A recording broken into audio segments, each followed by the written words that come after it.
მოისმინეთ განმარტება. Გამოგიცხადებთ გადაწყვეტილების სარეზოლუციო ნაწილს.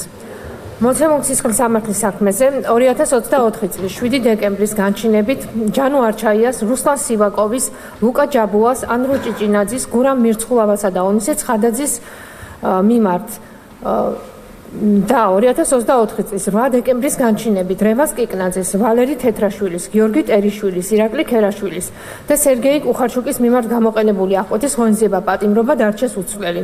განჩინება გადაეცეთ საქართველოს სისხლის სამართლის საპროცესო კოდექსის 206 მუხლის მეშვიდე ნაწილით გათვალისწინებულ პირებს და ორგანოებს. განჩინება შეიძლება გასაჩივრდეს მისი გამოტანიდან 48 საათის განმავლობაში თბილისის საოპერაციო სასამართლოში საგამოძიებო სასამართლოს მეშვეობით.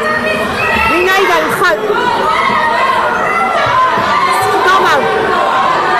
მოისმინეთ განმარტება.